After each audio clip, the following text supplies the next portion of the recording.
오늘은 고린도후서 3장으로 가겠습니다. 오늘 고린도후서 3장 1절에서 11절까지 말씀입니다. 제3장. 우리가 다시 자천하기를 시작하겠느냐? 우리가 어찌 어떤 사람처럼 추천서를 너에게 붙이거나 혹은 너에게 받거나 할 필요가 있느냐? 너희는 우리의 편지라. 우리 마음에 썼고 무사람이 알고 읽는 바라. 너희는 우리로 말미암아 나타난 그리스도의 편지니 이는 먹으로 쓴 것이 아니요 오직 살아계신 하나님의 영으로 쓴 것이며 또 돌판에 쓴 것이 아니요 오직 육의 마음판에 쓴 것이라. 우리가 그리스도로 말미암아 하나님을 향하여 이 같은 확신이 있으니 우리가 무슨 일이든지 우리에게서 난 것 같이 스스로 만족할 것이 아니니 우리의 만족은 오직 하나님으로부터 나느니라. 그가 또한 우리를 새 언약의 일꾼 되기에 만족하게 하셨으니 율법 초문으로 하지 아니하고 오직 영으로 함이니 율법 초문은 죽이는 것이요 영은 살리는 것이니라. 돌에 써서 새긴 죽게 하는 율법 초문의 직분도 영광이 있어 이스라엘 자손들은 모세 얼굴에 없어질 영광 때문에도 그 얼굴을 주목하지 못하였거든. 하물며 영의 직분은 더욱 영광이 있지 아니하겠느냐? 정죄의 직분도 영광이 있은즉 의의 직분은 영광이 더욱 넘치리라. 영광 되었던 것이 더 큰 영광으로 말미암아 이에 영광 될 것이 없으나 없어질 것도 영광으로 말미암았은즉 길이 있을 것은 더욱 영광 가운데 있느니라. 아멘. 오래전 제가 아는 어느 전도사님이 자신의 홈페이지에 남긴 글에서 연애 편지를 쓰자 이렇게 역설을 했습니다. 연애 편지라고 하니까 어찌 정신이 좀 맑아지는 느낌이신지요? 아니면 가슴이 뜁니까? 꼭 뭐 애인에게 보내야만 그게 연애 편지는 아닐 거예요. 부부 사이에도 또 부모님이나 또는 스승이나 친구에게 쓰는 편지도 사랑하는 마음으로 쓰면 그것이 곧 연애 편지가 되겠죠. 저도 짤막하지만 이 연애 편지를 자주 받습니다.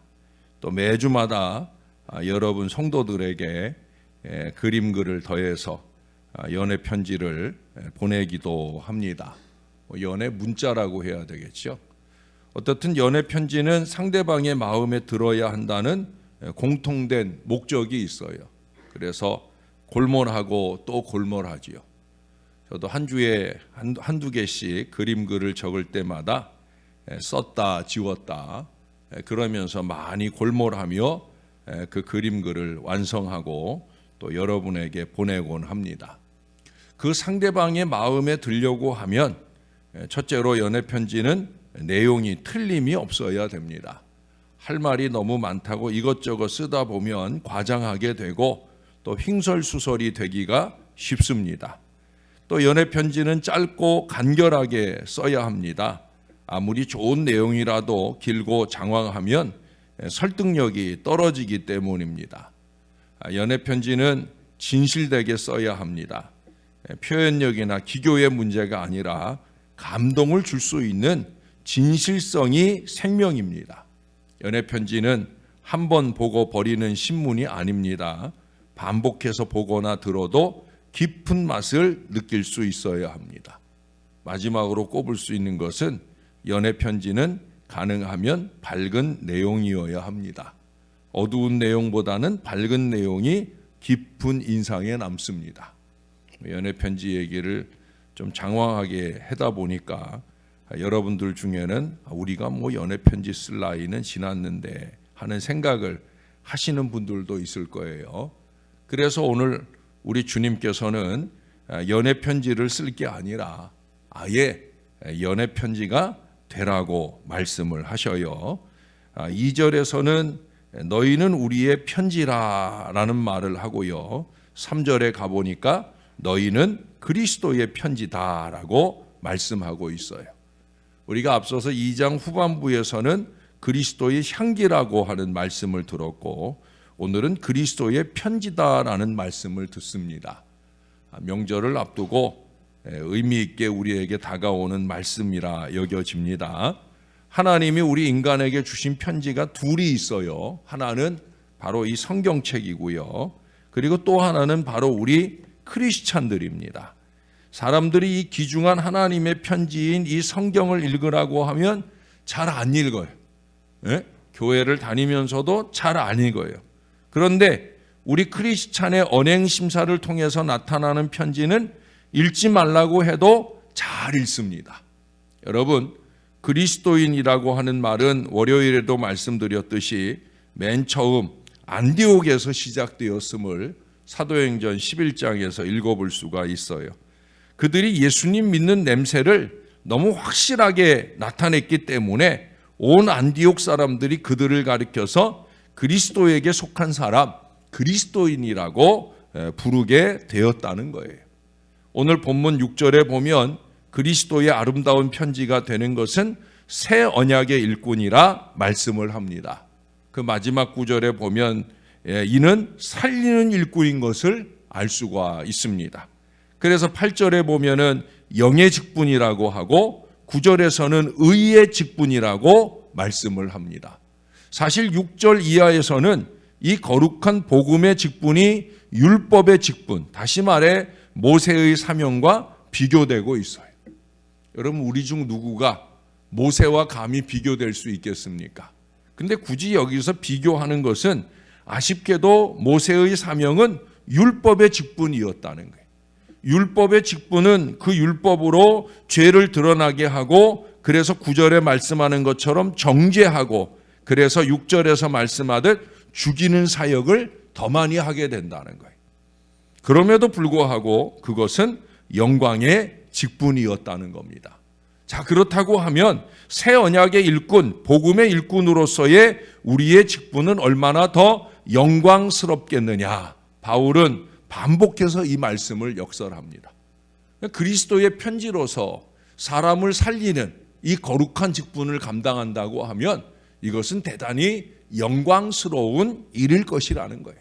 그렇다고 하면 우리들은 더욱더 다른 사람에게 복음의 일꾼으로, 그리스도의 편지로 건강한 크리스찬임을 나타내 보이도록 살아야 되는데, 그러면 어떻게 다른 사람들이 우리가 크리스찬임을 알 수가 있겠습니까?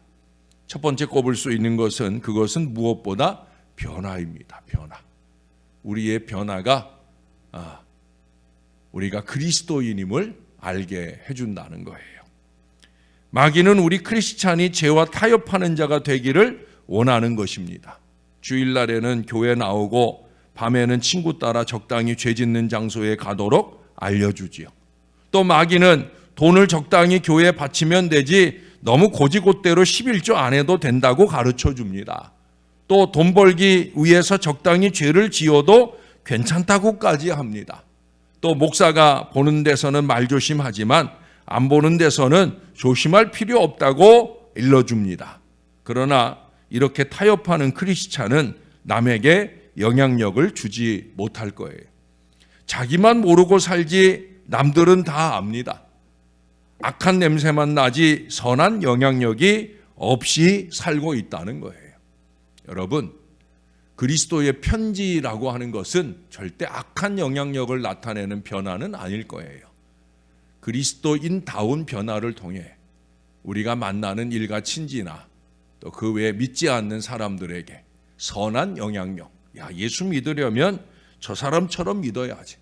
저 사람이 다니는 교회는 어떤 교회길래 저렇게 귀한 모습으로 살아갈까? 이 도전과 이 다짐을 줄 수 있는 크리스찬이 되어야 된다는 거예요. 참다운 크리스찬은 나는 타협하지 않는다. 나는 주일날과 똑같이 다른 날도 크리스찬이다. 교회에서와 똑같이 회사에서도 행동하겠다라고 말하며 사는 사람일 거예요. 어느 날 예수님께서 길을 가시다가 귀신 들린 자를 만났어요.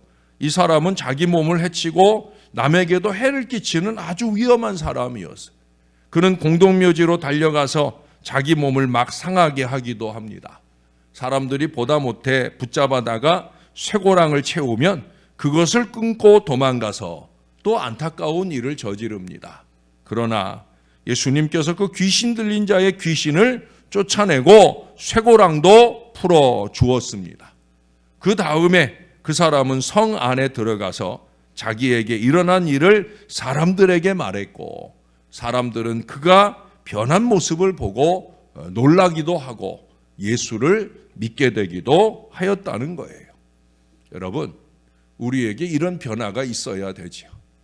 미친 사람처럼 날뛰고 사는 게 아니라 예수 믿는 사람답게 정신 바짝 차리고 살아야 된다는 거예요.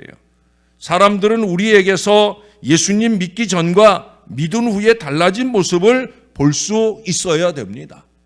그것도 신앙의 연륜이 몇십 년을 꼽는다고 하면 그 연륜에 걸맞는 크리스찬으로서의 건강한 변화가 우리에게 있어야 된다는 거예요. 왜? 성령으로 거듭나는 이 회심의 은혜 다음에는 분명한 변화가 있어야 되거든요. 삶의 변화로 아름다운 편지를 쓰는 그리스도의 편지가 아름다울 거예요. 두 번째로는 무엇으로 만족하는 것을 보아 알 수가 있을 거예요. 밤중에 술에 취해서 고래고래 소리를 지르고 다닌다면 아무도 그를 크리스찬이라고 생각하지 않을 거예요.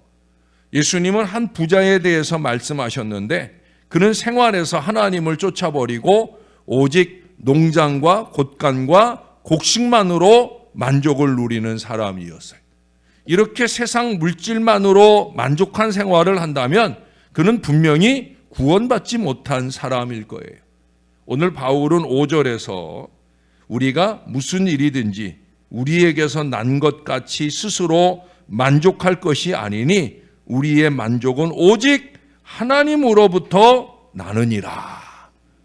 그는 언제나 자신의 기쁨의 근거를 예수님을 알고 섬기는 것이라 했어요. 바울의 가장 큰 기쁨과 만족이 어디에 있는지 알 수가 있어요. 돼지는 진흙구덩이에 뒹굴면서 만족을 하지만 양은 진흙에 빠져서는 결코 만족하지 않아요. 어떤 사람은 죄악 속에 뒹굴며 살면서 만족을 얻습니다.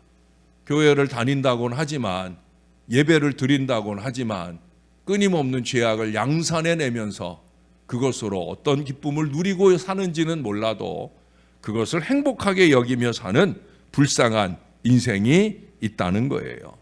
그러나 어떤 사람은 죄에 빠져 비참한 생활을 하다가 속히 그 자리에서 빠져나와 돌이킵니다. 연약한 인생이다 보니까 찾아오는 죄악에 쉽게 쓰러질 수밖에 없는 그런 모습을 보이지만 정신을 바짝 차리려는 간절한 영부림이 그 삶에 있다는 거예요. 왜 그래요? 구원받은 증거 때문이죠. 이는 그 속에 그리스도의 빛이 있기 때문입니다. 여러분, 노아 홍수 때 비가 멎은 후에 까마귀를 내보내고 비둘기를 내보내는데 까마귀는 돌아오지 않죠? 비둘기는 돌아왔어요. 까마귀는 왜 안 돌아왔어요? 송장 위에 앉아서 뜯어먹으며 즐길 수 있었기 때문이에요. 그가 즐기는 것과 비둘기가 즐기는 것은 달라요. 그래서 비둘기는 다시 방주로 돌아옵니다. 교인이라고 하면서 세상으로 만족한다면 거듭난 크리스찬이라 할 수 없을 거예요. 사랑하는 여러분, 무엇을 더 기뻐하고 사십니까? 무슨 책을 더 즐겨 읽으십니까? 신앙서적 한번 읽어보자 했는데 한 달이 다 지나도록 아직 책을 펴보지 못했다고 하면 나는 과연 어떻게 시간을 보내고 있는 진정한 그리스도인이 맞고 있느냐 하는 거예요. 한가하게 시간을 좀 만들어 보시고 그 시간을 무엇으로 시간을 보냈는지 한번 돌아보십시오. 어떤 부류의 사람과 사귀고 있습니까? TV 연속곡 보는 것과 예배 드리는 것 중에 어떤 것을 더 소중히 여깁니까? 여러분, 우리가 즐겨 하는 것이 무엇인지에 따라 크리스찬인지 아닌지, 그리스도의 편지를 잘 쓰고 있는지 아닌지 알 수가 있다는 거예요. 한 가지만 더 꼽을게요. 교회에 대한 태도로 우리가 알 수 있습니다. 그리스도는 교회를 사랑하시고 위하여 자신을 내어주시기까지 하셨어요. 우리가 그리스도를 사랑한다면 그리스도께서 위하여 피 흘려 죽으시기까지 한 주님의 몸된 교회를 사랑하는 것이 당연할 거예요. 교회에 대한 진정한 사랑의 태도란 무엇이겠습니까? 거듭난 신자는 하나님께 예배하기를 원합니다. 참된 크리스찬은 주님의 날에 하나님의 집으로 와서 하나님 아버지께 정성껏 예배드려야 하는 거예요. 이게 간절한 마음이면 그러면 그는 크리스찬이겠죠. 마지못해 내가 가진 직분에 매여서 그래서 주님의 전에 온다고 하면 우리는 진정한 편지가 아닐 거예요. 오늘날 많은 사람들이 그렇게 정성껏 예배하기를 원하며 주님의 전을 찾지 않는 안타까운 모습을 보입니다. 정말 교회에 나가 예배드리기를 원하지 않는다면 그 안에 과연 그리스도가 계신 게 맞을까? 아마 누구도 그렇게 생각하지 않을 거예요. 또 구원받은 성도라면 이 교회 안에서 성도와의 따뜻한 교제를 갖기 원하게 됩니다. 우리가 형제를 사랑함으로 사망에서 옮겨 생명으로 들어간 줄을 알거니와 라고 요한일서 3장 14절은 말씀하고 있어요. 우리가 그리스도의 편지라고 하면 형제 사랑하기를 간절히 원한다는 거예요. 만일 한 크리스찬이 새로운 도시로 이사를 간다면 자연히 교회를 찾아가서 성도들과 교제를 갖게 될 거예요. 물론 오늘날 온라인 시대다 보니까 집에서 홀로 예배하기에 익숙한 사람들이 많아지고 있어요. 그러나 그것은 교인이 아닙니다. 진정한 크리스찬이라고 하면 성도들과 교제를 갖기 원치 않고 죄악된 사람과 교제하고 세상 친구들만 사귀기를 원한다고 하면 그는 크리스찬이라고 할 수가 없을 거예요. 누구도 그렇게 생각하지 않아요. 사랑하는 여러분, 교우들과의 교제를 행복해하는 건강한 크리스찬이 되어야 합니다. 한 가지만 더 꼽고 말씀을 마칠게요. 구원받은 성도라고 하면 교회 일에 열심히 동참할 겁니다. 예수님이 친히 마태복음 7장 16절에 말씀했어요. 그의 열매로 그들을 알지니. 과연 우리는 어떤 열매를 맺고 있을까요? 우리의 생활의 열매로 우리가 크리스찬임을 나타낼 수가 있는데 사람들이 보는 열매만 아니라 하나님이 보시는 열매, 내가 말하고 행동함으로 맺어지는 그 모든 열매가 과연 하나님이 기뻐 받으실 아름다운 열매를 잘 맺고 살아가고 있느냐 하는 거예요. 우리의 생활을 통해 크리스찬의 열매를 잘 나타내게 될 때 우리 교회는 자연히 더 부흥하게 되고 더 많은 영혼이 구원받는 역사가 나타나게 될 거예요. 행위로 구원받는 건 아니지만 다른 사람을 주님께로 인도하는데 우리의 언행이 도움을 준다는 사실이에요. 우리의 못된 성품이 길들여져서 온유한 성품이 될 수 있어야 됩니다. 자꾸 꿈틀거리는 그 못된 성품에 매여가지고 자꾸 엉뚱한 일들을 저지르고 다니면 안 된다는 거예요. 사랑하는 여러분, 성령의 지배를 받고 사십니까? 아니면 아직도 사단의 지배를 받으십니까? 그들의 열매로 그들을 알지니라고 했어요. 과연 우리는 어떤 열매를 맺고 사는지, 우리가 맺는 열매들, 나의 언행으로 통하여 벌어지는 일들을 보고 우리는 사탄의 지배를 받고 사는지 성령의 지배를 받고 사는지 스스로가 가장 잘 알 거예요. 사랑하는 여러분, 크리스찬의 열매 중에 하나가 충성입니다. 많은 교회에서 크리스찬이라고 하면서 교회에 잘 출석도 안 하고 헌금도 제대로 안 드리고 봉사도 하지 않는 그런 사람들을 너무나 많이 보게 됩니다. 우리 새벽 용사들 가운데는 아마 그런 분들이 없을 테인데 여러분, 우리가 그런 사람들을 과연 크리스찬이라고 할 수 있을까? 사랑하는 여러분, 크리스찬이라면 하나님의 집, 교회에서 하나님의 일을 막는 일은 절대 하지 않을 거예요. 하나님의 일이 진행되어질 때 그 모든 일들이 더욱더 잘 되도록 힘을 더하는, 마음을 더하는, 물질을 더하는 그런 믿음의 사람들로 잘 살아야 될 것입니다. 거룩한 그리스도의 편지로 교회 안에서나 교회 밖에서나 우리의 삶으로 아름답게 쓰여지는 신령한 신앙 인생이 다 되시기를. 그래서 근본에 맞는 명절은 그리스도의 향기로, 그리스도의 편지로 그렇게 잘 살아내서 우리 사랑하는 일가 친지들에게 그 어느 때보다도 행복함을 안겨주는 은혜로운 명절이 다 되시기를 우리의 구주 되시는 예수님의 이름으로 간절히 축원합니다. 기도하겠습니다. 중요한 말씀인지라 주님이 길게 적게 하신 것 같습니다. 구절구절 주님의 감동을 통해 적어놓은 글을 이 사랑하는 주의 백성들에게 쏟아놓을 때 하나님, 길지라도 이 말씀들 한 구절 한 구절이 이 사랑하는 주의 백성들의 가슴 속에 새기는 하나님의 아름다운 연애 편지가 되게 하여 주시옵소서. 그래서 이제 우리의 삶을 통해 그리스도의 편지, 연애 편지를 믿지 않는 많은 사람들에게 잘 적어내는 우리의 언행 심사가 될 수 있도록 우리를 붙들어 주시옵소서. 하나님이 보시는 줄을 알고 그 하나님께 영광되기를 소원하며 사는, 영부림치며 사는 그리스도의 편지로 우리가 주 안에 잘 살아서 우리의 삶을 통해 많은 사람들이 예수 믿게 되는 은혜와 역사가 일어나게 도와 주시옵소서.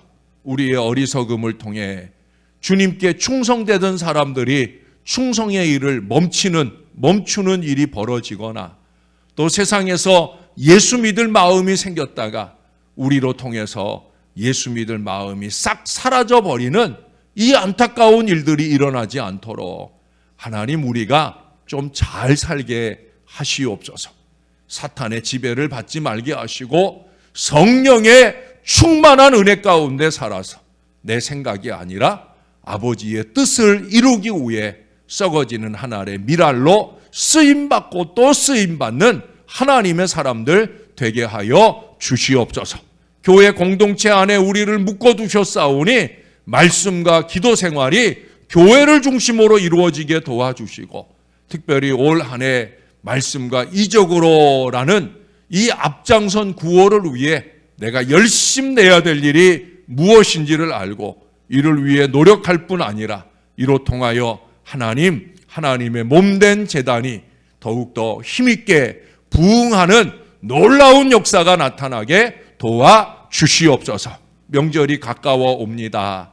누구를 찾아야 될지, 누구를 만나야 될지, 하나님, 우리에게 일가 친지들을 만나는 이번 명절은 내 몸을 아끼는 명절이 아니라 내 몸이 썩어 문드러지더라도 섬기고 행복하게 하는 일에 아름답게 쓰임받는, 행복하게 쓰임받는, 기쁘게 헌신되는 은혜로운 명절이 꼭 될 수 있도록 우리를 붙들어 주시옵소서. 병상에 있는 주의 모든 자녀들에게 하나님의 명절 기간만이라도 능력 있는 주님의 은혜와 치유를 더하여 주시옵소서. 원근각처 오고 가는 모든 걸음을 안전하게 지켜 주시옵소서. 감사합니다. 예수님 이름으로 기도합니다. 아멘.